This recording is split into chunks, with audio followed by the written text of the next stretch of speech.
ঝুমা, আবে সালি ঝুমা, বোনটা কোথায় যে যায়? সারাটা দিন শুধু খালি ড্যাং ড্যাং ড্যাং ড্যাং করে ঘুরে বেড়াচ্ছে।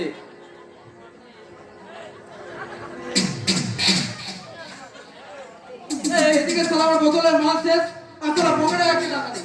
আরে ভাবলাম কিছু টাকা নেবো।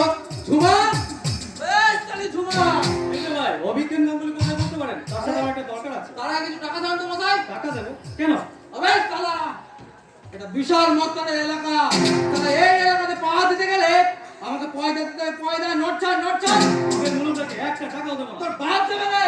দে দে বলছি, দে দে দে বলছি, দে দে। সালা তুই আমাকে চড় মারলে। ডাক্তার বাবু ভুল করছে। তোর মতো একটা বড় বড় চল না মেরে ডাক্তার বাবু উচিত ছিল তোর হাতটা বড় বড় করে বের করা। লোকের কাছে আমার ইজ্জতটা তুই পান্তে করে দিবি না বলে যাচ্ছে। ঝুমা দেবী, আপনি ওকে চেনেন? ওটাই তো আমার জীবনে চরম লজ্জা ডাক্তার বাবু। কর্মী পর্বতে হচ্ছে আমার দাদা। কি বললেন? দাদা, আমি তো ভাবতেই পারছি না। আমি ক্ষমা চাইছি বললে, আমি ক্ষমা চাইছি। দয়া করে আপনি নরক থেকে চলে যান। কিন্তু অভিজ্ঞান বাবুর সাথে যাওয়া একটা দরকার ছিল। তার সাথে এখন দেখা হবে না। যা বলে আমাকে বলেছেন, আমি কাউকে বলে দেবো। তাহলে শুনুন, এই পল্লীর গরিব দুস্থ ব্যক্তিদের জন্য বিনা পয়সায় 100% শিবির করার কথা অভিজ্ঞান বাবু আমি অনুরোধ করছি।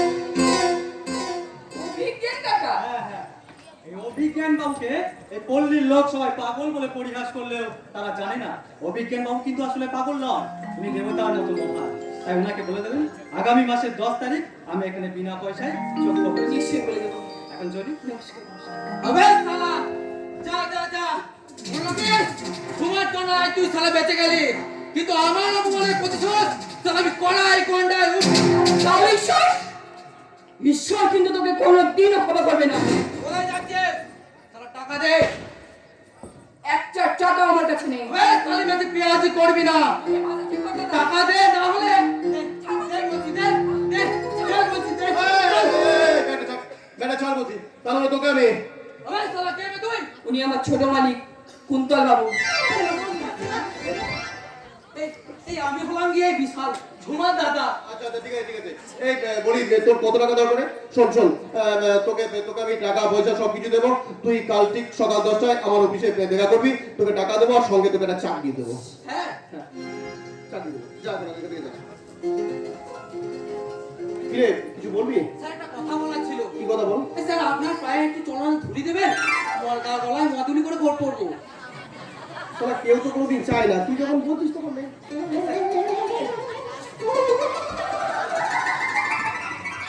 আপনি স্যার ভগবান স্যার, ভগবান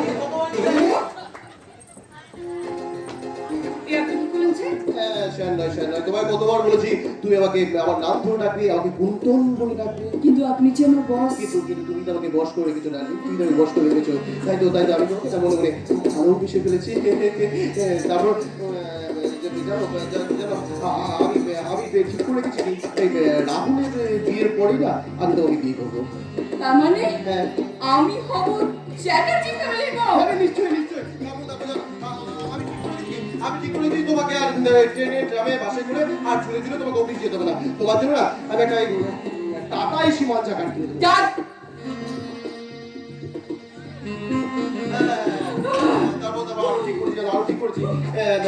তোমাদের ওই 15 বাড়িটা ভেঙে না, ওই একতলা দুতলা তিনতলা একদম ছতলা বাড়ি বানিয়ে দেবো। ওর সঙ্গে একদম মোবাইল মানে মার্বেল বল থাকবে আর একদম সঙ্গে এসিটা আমার থাকবে। আরো ঠিক করেছি জানো, আরো ঠিক করেছি। এই তোমার আমার জন্য না একটা হীরের গয়নাও রেডি রেখেছি। এই জানিস না, ও তোমাকে লোভের ছাতু ছোলা খাওয়াচ্ছে। খেয়েছো কি মরেছো? এই মালটা তোমার ঠ্যাং ভাঙা হুড়কো। কি বললে? স্কাউন্ডার? বলো তো স্কাউন্ডার বানানটা কি? যদি না বলি কি করে বলবে? তোমার বাবা মা তো তোমায় কিচ্ছু শেখায়নি। তুমি হচ্ছে একটা মূর্খ, তুমি হচ্ছে একটা অপকর্ম, তুমি হচ্ছে না, ছেড়ে একটা বদ্ধ ছাগল পাগল ছেড়ে দিয়েছে প্লিজ। ঠিক আছে, তোমার মুখ চেয়ে আমি ওকে ছেড়ে দিলাম। আমি বাইরে গাড়ি করতে, ঠিক আছে? তুমি তাড়াতাড়ি এসো, তোমার সঙ্গে গাড়ি যেতে অনেক কথা আছে। ঠিক আছে। বেঁচে গেলি পরে দেখো।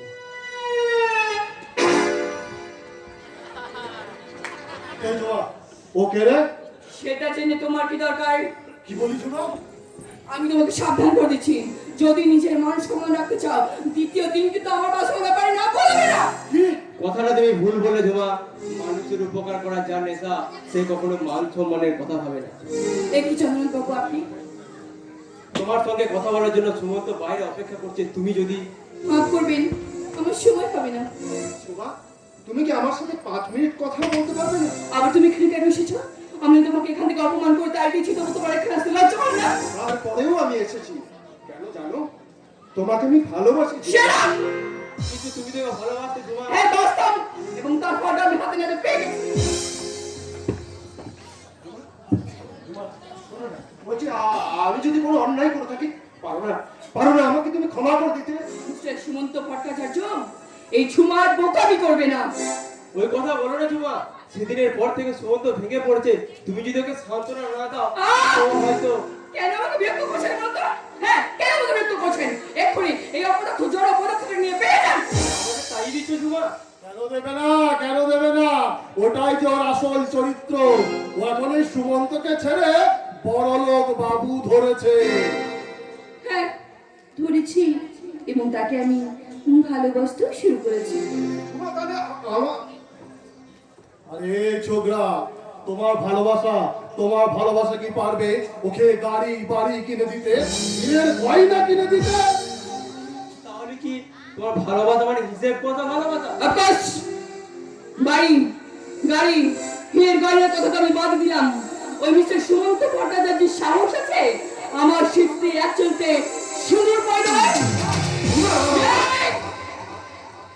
তোমার কোনো যোগ্যতাই নেই, তাই আমার জীবন থেকে তোমাকে আমি ফরএভার ক্যান্সেল করলাম।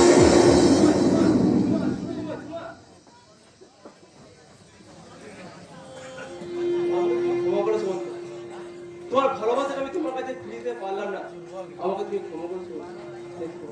না না সুমন্ত, না, ওই ছোঁয়ার মতো মেয়েদের তুমি ক্ষমা করবে না সুমন্ত, কারণ ওরা যে একজন পুরুষ মানুষ নিয়ে সন্তুষ্ট থাকতে পারে না, ওরা যে বহু গ্রামীণী হতে চায় সুমন্ত।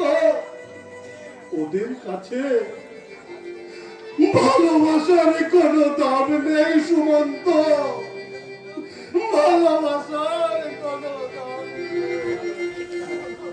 হ্যাঁ, অভিজ্ঞান বাবু ঠিকই কথা বলেছেন। ঝুমার মতো মেয়েকে ভালোবেসে আমার জীবনের গতিটাই হারিয়ে গেছে। আমি এখন বুঝতে পারছি ওই ঝুমা মহিলা নয়, একটা মায়াবিনী, একটা মায়াবিনী। দাদা, আমি এখন কি করি? আমি